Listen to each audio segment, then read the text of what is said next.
Welcome to World Revolution Channel.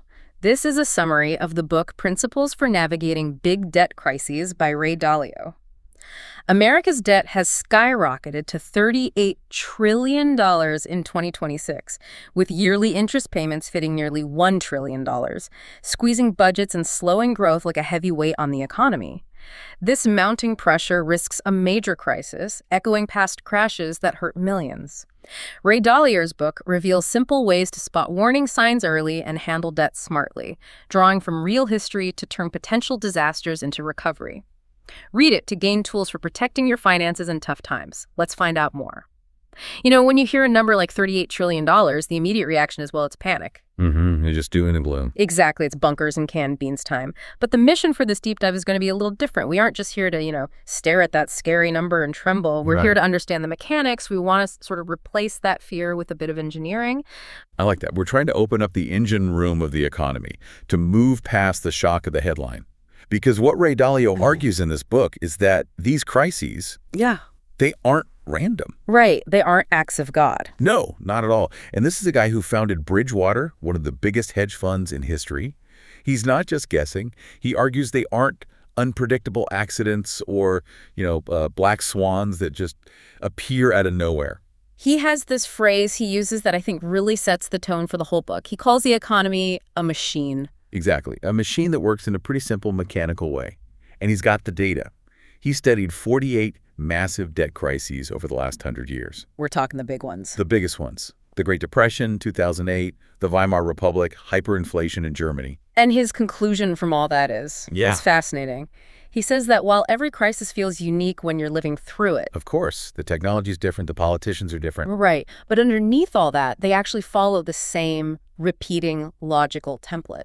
It's like the difference between being caught in a blizzard and actually understanding meteorology. That's the exact analogy he uses, and it's perfect. If you're just standing outside, a blizzard is pure chaos. It's cold, it's windy, you have no idea when it will end. It's terrifying. But if you're a meteorologist, you don't see chaos. You see pressure systems, you see humidity levels, you understand the physics driving the storm, and crucially, you have a pretty good idea of how it's going to end. And that's our goal today, to hand you, the listener, that meteorological map. We're going to break down the anatomy of these debt cycles. We'll identify the specific warning signs. So you can spot them before they're on the news. Exactly. And then we'll look at the specific tools, the levers that policymakers have to try and fix it. So let's start at the very beginning. Section 1, the machine. Why do these cycles even exist? Why can't the economy just go up in a nice straight line? It all comes down to one thing, one word. Which is? Credit. Credit. It sounds so simple, but it's really the ghost in the machine.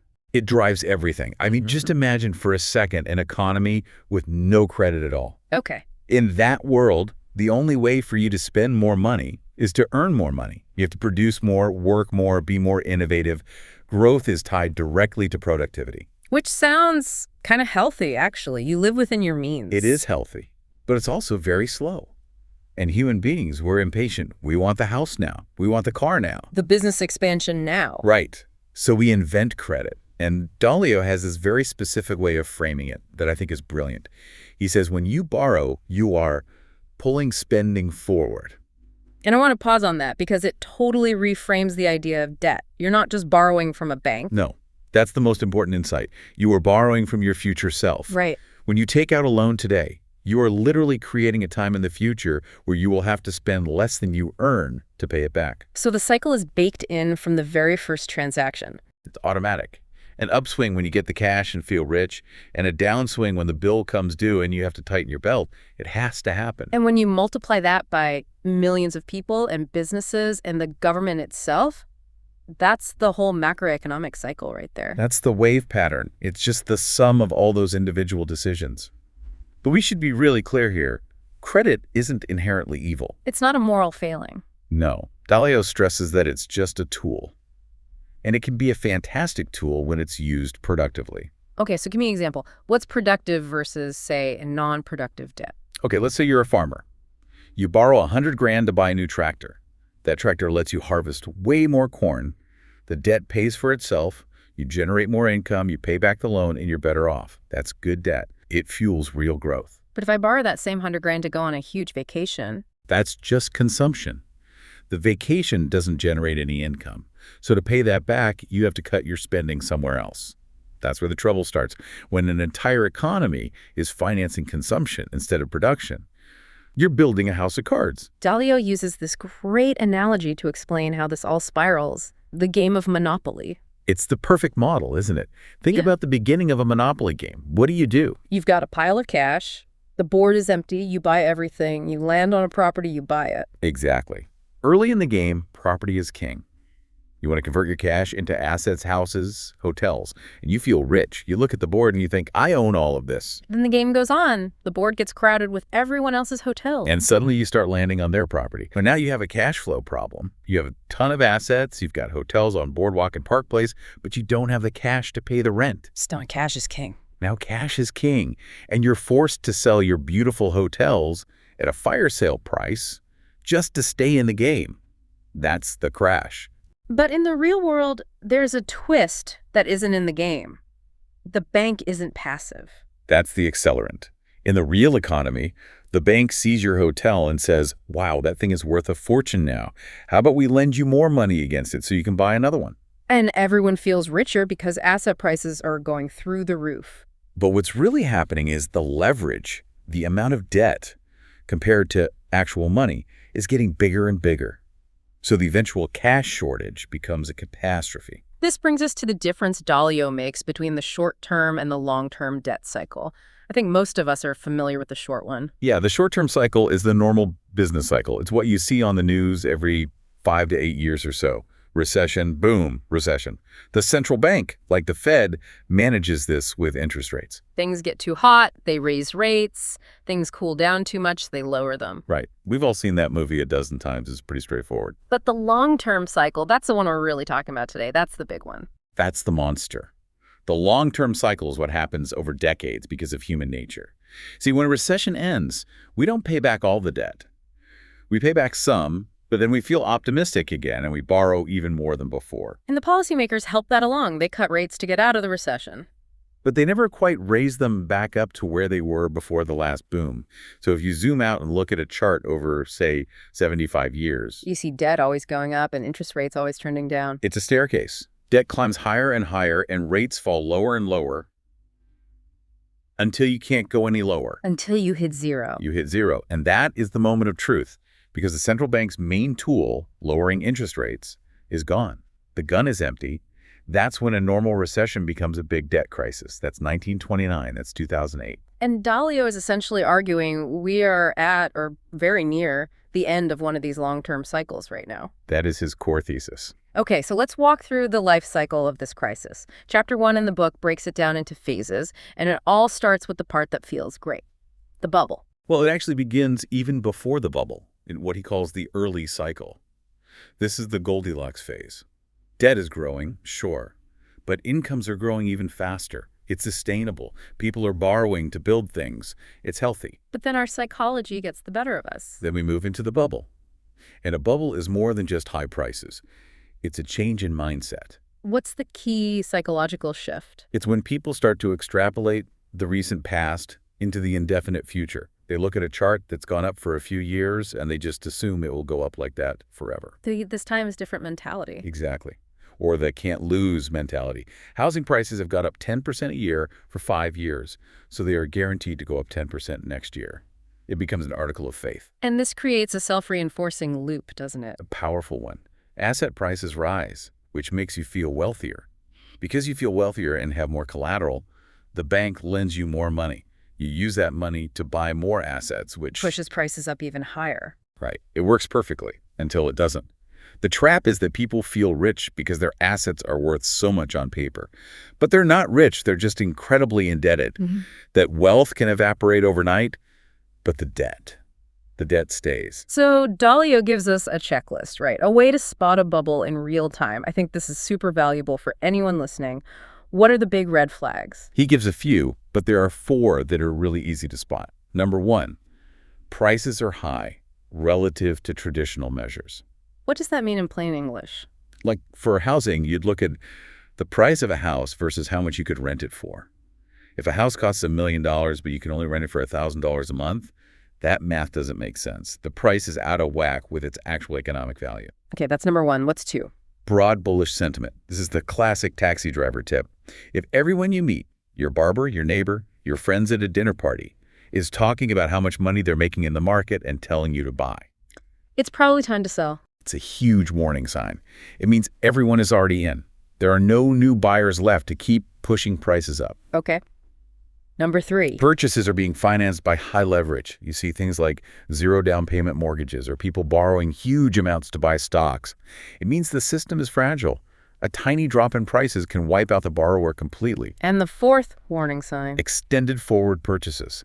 This is classic FOMO, fear of missing out. People start buying things that don't even exist yet because they're terrified the price will be higher tomorrow. Like buying a condo off a blueprint in 2006. Exactly. Or companies stockpiling years' worth of inventory. It's just a slow-motion panic buy. So if these signs are so clear, a listener might be asking, why doesn't the central bank step in and pop the bubble? That is the million-dollar question. And it's a bit of a tragedy, really. Central banks often end up fueling the bubble without meaning to, because their main job, their mandate, is usually to control consumer price inflation, the price of bread and gas, and keep unemployment low. They don't typically target asset prices like stocks or real estate. So during the housing bubble, for instance, inflation for regular goods was actually pretty low. It was very low. So the Fed looked at their dashboard, saw low inflation, and said, everything's fine, let's keep interest rates low. They were basically pouring gasoline on the asset fire because they were looking at the wrong gauge. Until the music stops. Let's move to that moment. Chapter 2. The process of a debt crisis unfolding. He calls this the top, what triggers the turn. The trigger itself can be anything. A small interest rate hike, an external shock like a war, a big company going bankrupt. The trigger isn't as important as the underlying mechanic. The turn happens when cash flow, the money coming in, is no longer enough to pay the interest on the debt. And then that self-reinforcing loop we talked about, it just runs in reverse. Perfectly in reverse. Asset prices start to fall. Now you feel poorer. Your collateral is worth less, so the bank cuts your credit. You're forced to sell assets to raise cash. Which pushes prices down even further. Exactly. And because your spending is my income falls, so I had to cut my spending, and the whole thing spirals downward. This brings us to a really critical definition. We hear recession and depression all the time, but Dalio makes a sharp distinction. And this is probably the most important technical point in the book. A recession is a downturn where the central bank still has ammo. Interest rates are, say, at 5%. The economy slows, so they can cut rates to 2% to stimulate things. They can fix it with their normal tools. Right. A depression is what happens when that tool is broken. Interest rates are already at or near zero. You can't cut them anymore. The normal engine for restarting the economy is dead. And that's when you get these two huge problems cropping up simultaneously: solvency and cash flow. Break those down for us. Solvency is pretty simple. You're broke. Your liabilities are greater than your assets. If you sold everything you owned, you would still be in debt. Game over. Game over. A cash flow problem is more subtle. You might be solvent on paper, you own that big hotel, but you don't have cash to pay the bill that's due today. You're illiquid. In a depression, the whole system has both problems at once. Banks don't have cash, people don't have cash, and no one can sell their assets to get cash because prices are collapsing. This is where that idea of the paradox of thrift comes in, which is so counterintuitive. Because the sensible thing to do when you're in debt is to stop spending and save money. For you as an individual, that is absolutely the right thing to do. Mm-hmm. But if everyone does it at the same time, it's a catastrophe for the economy as a whole. Because my spending is your income. Precisely. If I stop buying coffee to save $5, the coffee shop owner's income goes down by $5, so she stops buying clothes. The tailor's income goes down. The economy shrinks faster than people can pay down their debt. So even though everyone is trying to be responsible, the overall debt burden, the ratio of debt to income, actually gets worse. It gets heavier. It's a cruel irony. And it's the reason why the government has to step in. The free market, left to its own devices, cannot solve a depression because of this paradox. Okay, so we're in the depression, rates are at zero, the downward spiral is in full effect. What can be done? This brings us to Chapter 3 and Dalio's 4 policy levers. Right, and he presents this as a menu of painful choices. Because managing a crisis is really about allocating the pain. The losses are real, the money is gone. The question is just who is going to eat the loss? Let's go through them. Lever number 1, austerity. This is usually the first instinct. It sounds morally correct, right? Yeah. We spent too much, now we have to tighten our belts. Governments cut spending, they raise taxes. But based on what we just said about the paradox of thrift, that just makes things worse, doesn't it? In the short run, absolutely. It's deflationary. You're pulling more money out of an economy that's already starving for it. It can deepen the depression. Okay, that's a tough sell. Lever number 2, debt defaults and restructuring. This is basically just declaring bankruptcy. You either default completely or you go to your lenders and say, look, I can only pay you back 50 cents on every dollar I owe you. Which sounds amazing for the person in debt. Great for the borrower, terrible for the lender. And here's the problem. Your debt is someone else's asset. Usually it's a bank's asset. So if you wipe out the debt, you wipe out the bank's capital. And if the bank goes under, and when the bank fails, it stops lending to everyone, even healthy businesses. It freezes the entire credit system. So defaults, if they're too widespread, cause a credit crunch that deepens the crisis. Okay, so austerity's bad, defaults are bad. What about lever number 3, wealth transfers? The Robin Hood option. Sure. You tax the rich, the haves, to give money to the have-nots, usually through unemployment benefits or stimulus programs. I can imagine that gets politically charged very quickly. Extremely. In a depression, social tensions are already sky high. You get class warfare. The rich resent being taxed. The poor resent the rich for causing the problem. It often leads to the rise of populism on both the left and the right. So it feels like we're running out of options. That leaves the big one, the controversial one. Lever number 4. Printing money. The technical term is debt monetization. The central bank essentially creates new money out of thin air and uses it to buy government bonds or other assets. Now, as soon as you say printing money, people think of hyperinflation. They picture someone with a wheelbarrow full of cash just to buy a loaf of bread. And that's a real risk. But this is the most counterintuitive part of Dalio's work. He argues that in a depression, printing money is not only necessary, it can be non-inflationary. How is that possible? You have to remember what's happening. Credit is being destroyed. When a loan defaults, that money just vanishes from the system. It's a massively deflationary force. So printing money isn't adding to the money supply, it's just replacing the credit that's disappearing. So it's about filling the hole, not overfilling the bucket. Exactly. If you print just enough to offset the deflation from the defaults and austerity, you can keep the system afloat without causing runaway inflation. It's a balancing act. And this leads to his key concept, which has this almost poetic name, the beautiful deleveraging. It's his term for a successful recovery. Deleveraging is beautiful when policymakers get the mix of those 4 levers just right. So what's the perfect recipe? They have to use a little bit of all of them.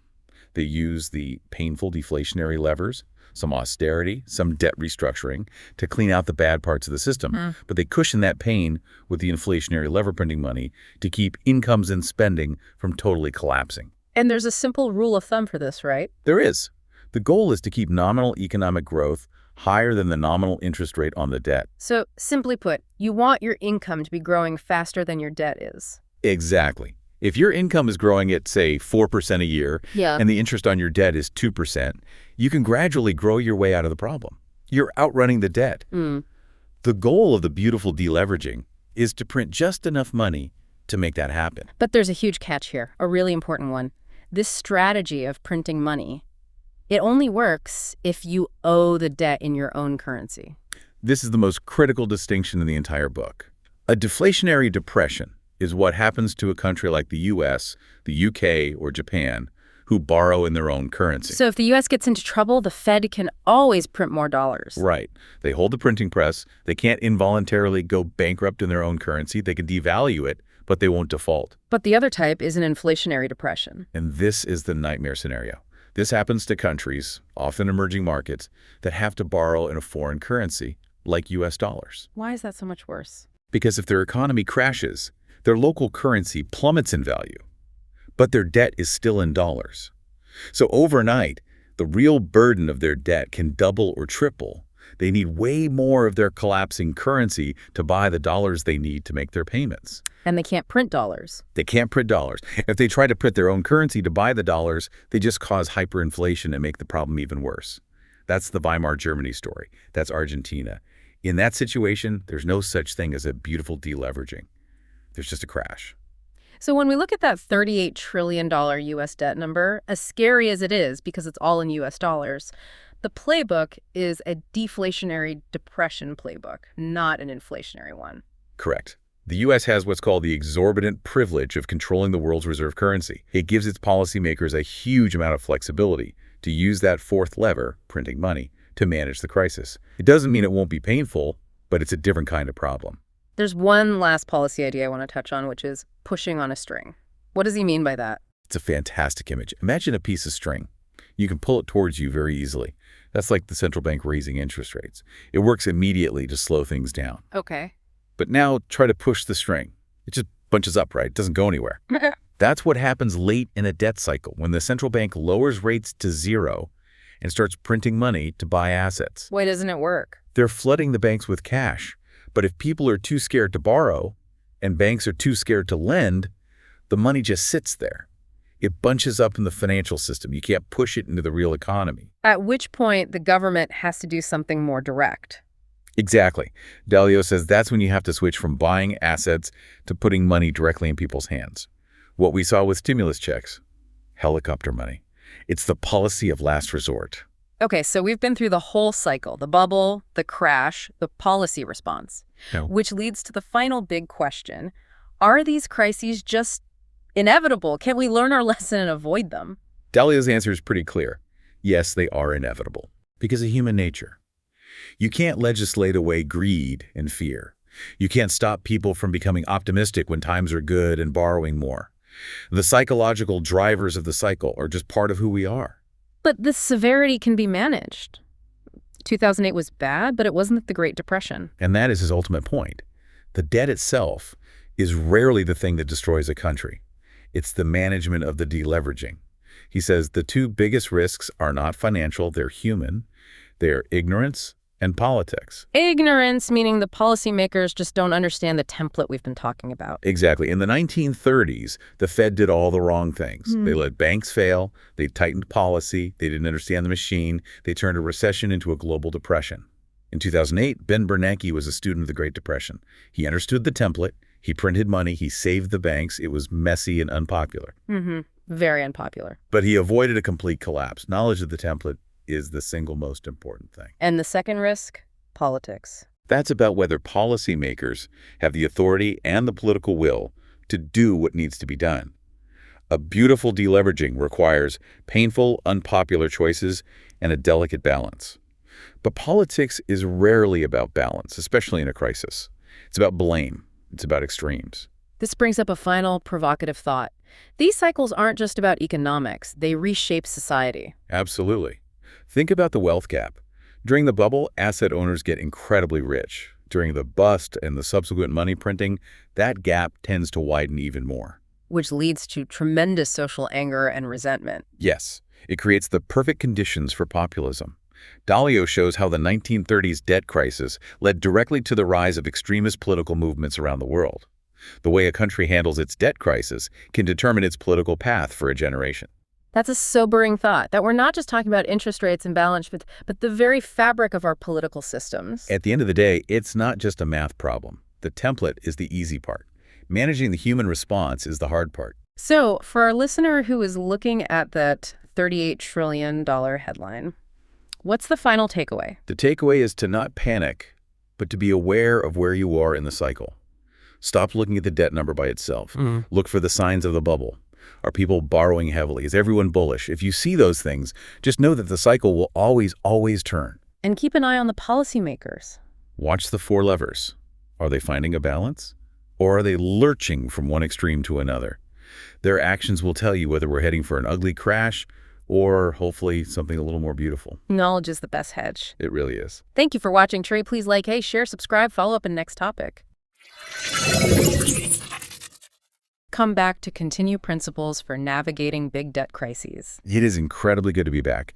And, frankly, considering the economic climate we often find ourselves in, looking at all the headlines about inflation, interest rates, this material feels more relevant than ever. I couldn't agree more. It feels like we're finally reading the instruction manual for the moment we're living in. Yeah. Usually when I look at the economy, I see the stock market doing its thing, banks in the news.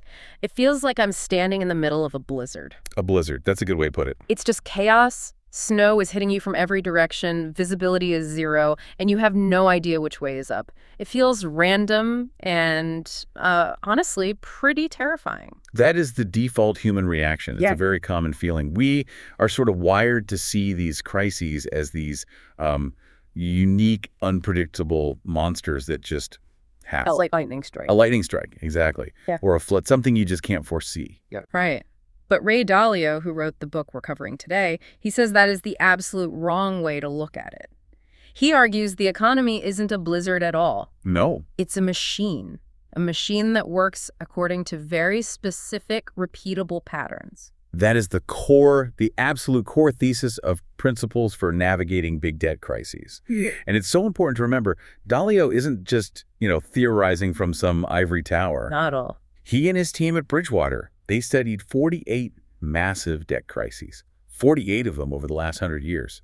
And they found they aren't random at all. They all follow what he calls the archetypal big debt cycle. Which sounds a bit like finding the source code for the Matrix. In a way, it is. Like suddenly you can see the ones and zeros behind all the chaos. It is. And if you understand the code, you can predict the movements. More importantly, you can navigate them. Dalio actually says this template is exactly what Bridgewater used to get through the 2008 financial crisis. When everyone else was failing. While most of the world was collapsing, they did very well because they had this depression gauge that told them exactly where they were in the cycle. They saw the storm coming when everyone else saw sunshine. And that is the mission for today's deep dive. We want to give you, the listener, that same clarity. We're going to unpack the mechanics of this machine. We'll look at 2008, compare it to the Great Depression, and then give you the checklist for spotting the next one. Sounds good. So let's start with the basics. How does this machine actually work? To understand the machine, you have to understand the difference between how we think the economy works and how it actually works. Most people think it's all about money, physical cash. Right. But Dalio argues that credit is the main driver. He uses a really great analogy in the book for this. He compares the economy to a game of Monopoly. It's a perfect analogy because we've all felt that emotional roller coaster of the game. I mean, think about it. In the early stages of a Monopoly game, what's the winning move? Buy everything. Just run around the board. You've got cash from passing. Go, you buy properties, put houses on them, upgrade to hotels. You want to own assets. Exactly. In the early game, property is king. Yeah. You have cash, and you turn it into assets that produce income. But as the game goes on, that dynamic totally shifts. It does. Players have too many hotels, they've spent all their cash, and then suddenly they land on Boardwalk with a hotel, and they owe this huge rent payment. And they look at their little pile of money and realize they just don't have the cash. They're wealthy, They own Park Place, but they have no liquidity. Right. The game flips instantly. Now, cash is king. You have these players who are asset rich but cash poor, and they have to scramble, sell their hotels at a discount just to survive the turn. That's the debt cycle right there. It is. But in the real economy, there's a twist that makes it way more volatile. The bank. The bank. In Monopoly, the bank is just passive. It just hands out money. But in the real economy, the bank can lend you money to buy those hotels. This is leverage. It lets you buy more faster. So you're borrowing from the bank to buy the hotel, and you're counting on the rent to pay back the loan. It's like rocket fuel for the economy. It is. And this gets to Dalio's key definition. Credit is buying power. It's someone giving you the ability to spend. Now, that promise to pay, you give them in return. That's the debt. And he makes a point that credit isn't inherently evil, right? I feel like since 2008, we've all been trained to think debt is bad. It's very nuanced. Dalio would say credit is good if it creates productivity. If you borrow to build a factory, and that factory makes things you can sell for a profit, that's good. It fuels growth. It raises the standard of living. Exactly. It becomes bad credit if it just fuels asset bubbles, like buying a house that's way too expensive and doesn't generate income without creating a way to pay it back. The problem is the cycle. When I borrow money, I'm not just borrowing from a bank. In a way, I'm borrowing from my future self. That is the concept. That is the key that people miss. If you borrow $100,000 today, you are creating a point in the future where you have to spend $100,000 less than you earn to pay it back. It creates an upswing and a downswing. An upswing when you spend and a downswing when you have to pay it back. And when an entire economy does this together, you get a big debt cycle. Okay, so the upswing is the party. Everyone's borrowing, buying hotels, feeling rich. But eventually, the bill comes due. The rent has to be paid. What happens when there's not enough cash? That is the moment the bubble bursts. Asset prices fall, debtors can't pay, banks get scared, and stop lending. This is the deleveraging. And this is where Dalio's framework is so useful. When the system is broke, policymakers have exactly 4 levers they can pull. Only 4. It feels like it would be way more complex than that. When you strip away all the jargon, there are just 4 actions. And every debt crisis in history is just a different mix of these 4 things. Okay, let's unpack them. What's lever number 1? Lever number 1 is austerity. This is the first reaction, the sort of moral one. We say we borrowed too much, so now we have to tighten our belts. That seems logical. If I have credit card debt, I stop going out to eat. It sounds logical for one person, but for an economy, it can be a disaster. Remember, your spending is my income. If we all stop spending at the same time, then all our incomes drop. And it's even harder to pay off the debt. Exactly. The debt stays the same, but our paychecks shrink. So austerity is deflationary. It often makes the depression worse at first. Wow, okay. It's a paradox. So stopping spending on its own doesn't really work. What's lever 2? Debt defaults and restructuring. This is just admitting the math doesn't work anymore. You go to the bank and say, I owe you $1, but I can only pay you 50 cents. Which is a relief for the borrower, but it must be absolutely terrible for the lender. And who is the lender? It's often a bank holding your savings. If the bank takes huge losses, its assets shrink, people get scared, their savings are gone, and you get bank runs. So that's also very painful, deflationary. It just destroys wealth. It does. So levers 1 and 2, austerity and default, they are painful. They shrink the economy. Okay, what's lever number 3? Wealth transfers. This is the political one.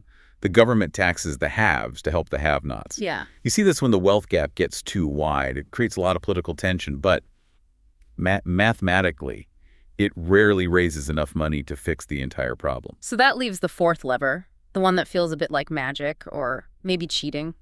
Money printing or monetization. When interest rates are at 0 and the other levers are too painful, the central bank just creates money to buy assets. This is the inflationary lever, the opposite of the first 2. Correct. And this brings us to what Dalio calls the holy grail of crisis management, the beautiful deleveraging. A beautiful deleveraging. That sounds like a pleasant car crash. It does sound strange, I know. Yeah. But for him, it's a technical term. It's when policymakers get the balance just right. They balance the deflationary levers, austerity and defaults, with the inflationary lever, money printing. So they're mixing the pain with the stimulus. Think of it like a sound mixer. Too much bass, it's muddy. Too much treble, it's shrill.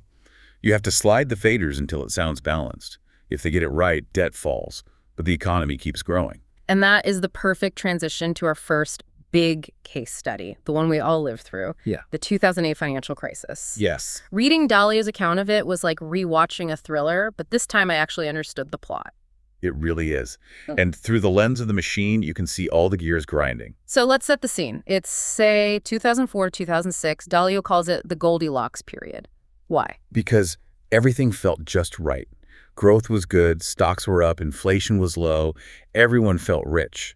But underneath it all, the pressure was building.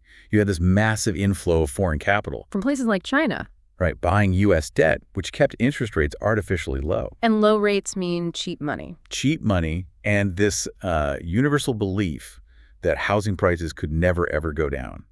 This led to a huge expansion of what Dalio calls shadow banking. I hear that term a lot, but what exactly is it? Is it illegal? No, not illegal, just unregulated. Think of it like this. A regular bank is tightly regulated. They have to keep reserves, they have government insurance. Shadow banks were these entities, SIVs they called them, that banks created to operate outside those rules. So they were acting like banks, but without the safety net. Exactly. They were borrowing money short-term, like overnight, to buy long-term risky things like subprime mortgages, and they were super leveraged. And Bridgewater was watching all this? Their depression gauge was flashing red.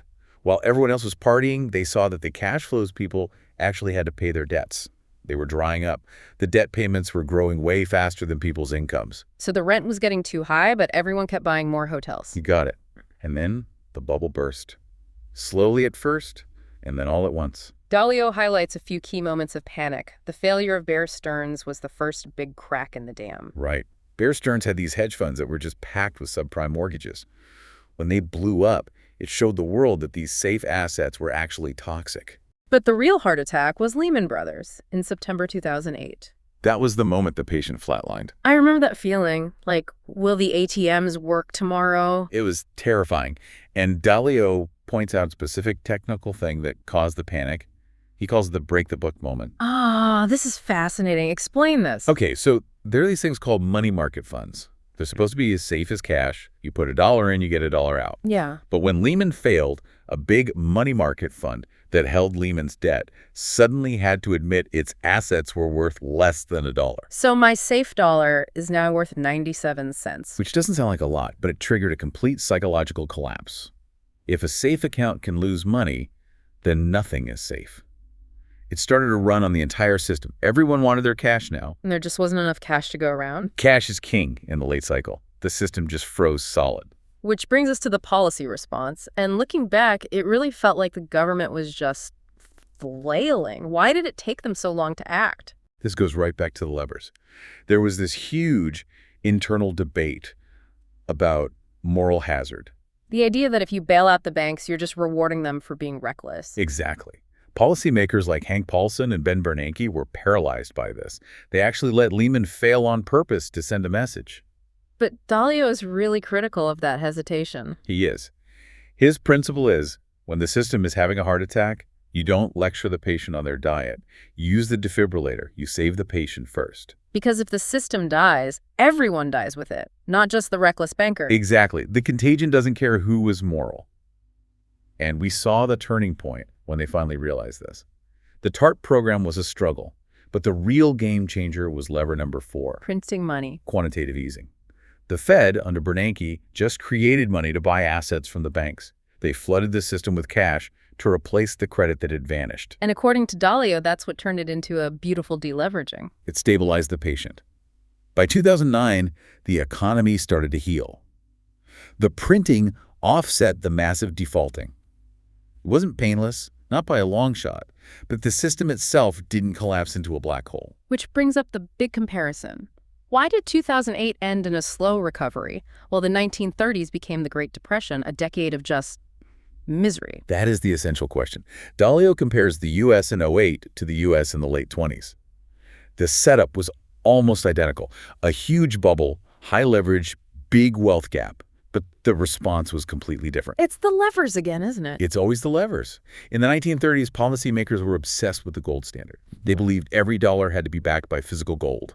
This meant they couldn't use the printing lever. So they were stuck. They were stuck. So for those first 3 critical years, 1930 and 1933, they just used austerity and defaults. They let thousands of banks fail. They let deflation run wild. And it just destroyed the economy. Unemployment hit 25%.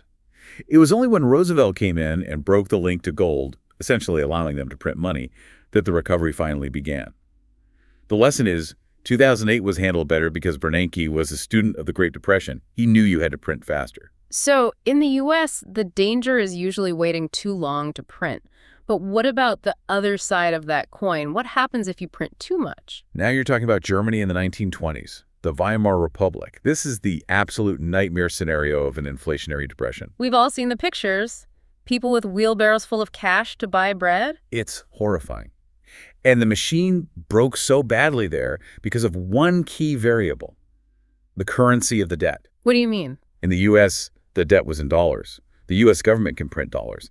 But Germany, after World War I, owed massive reparations, and they owed them in gold and foreign currencies. Ah, they couldn't print gold, and they couldn't print French francs. Exactly. So to pay their debts, the German government had to print German marks, sell them on the open market to buy foreign currency, and then use that to pay the reparations. But if you flood the market with marks, the value of the mark craters. It crashes.